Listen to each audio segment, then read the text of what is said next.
Reading from the Holy Gospel according to Luke. Jesus told his disciples a parable. Can a blind person guide a blind person? Will not both fall into a pit? No disciple is superior to the teacher, but when fully trained, every disciple will be like his teacher. Why do you notice the splinter in your brother's side, but do not perceive the wooden beam in your own? How can you say to your brother, "Brother, let me remove that splinter in your eye," when you do not even notice the wooden beam in your own eye? You hypocrite! Remove the wooden beam from your eye first. Then you will see clearly to remove the splinter in your brother's side. A good tree does not bear rotten fruit, nor does a rotten tree bear good fruit. For every tree is known by its own fruit. For people do not pick figs from thorn bushes, nor do they gather grapes from brambles. A good person, out of the store of goodness in his heart, produces good.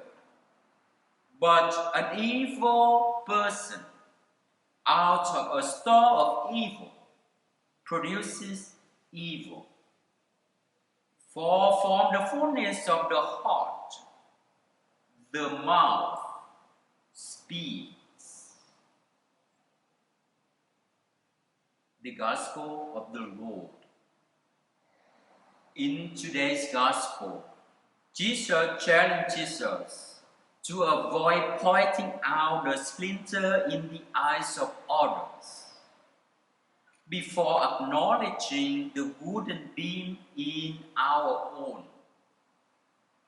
While we know the importance of the eyes, we often use them to scrutinize others, but rarely examine ourselves.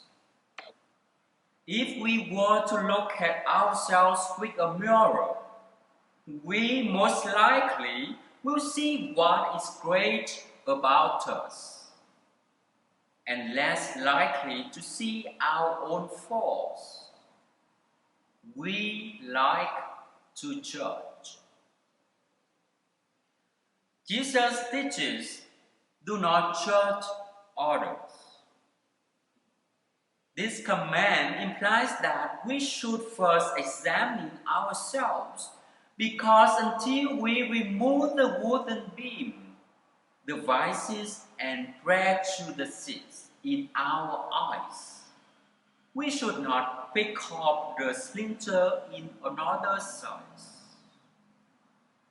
Jesus, with a deeper perspective, challenges us to look inside the eyes of our hearts.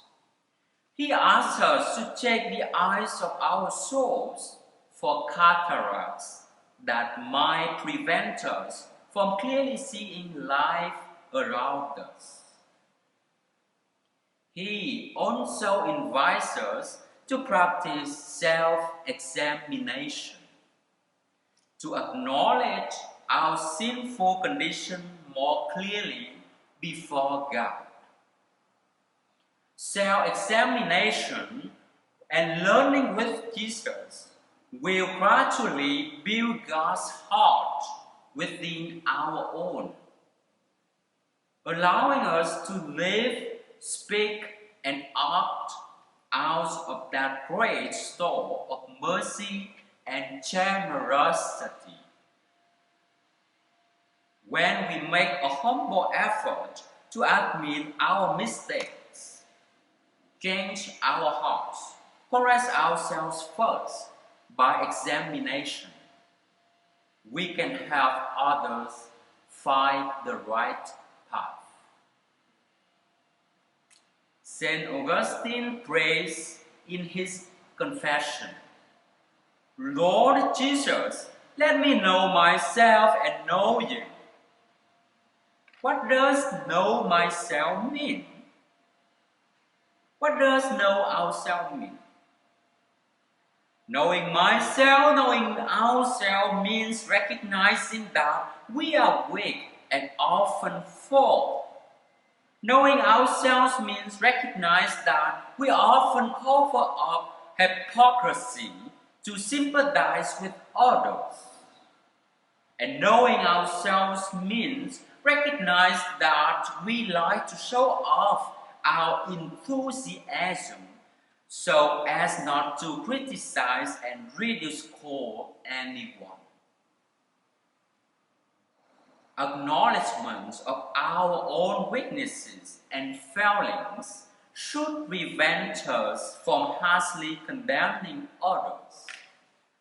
As St. James writes, there is only one lawgiver in church, the one who is able to save and destroy, but you, who are you to judge your neighbor?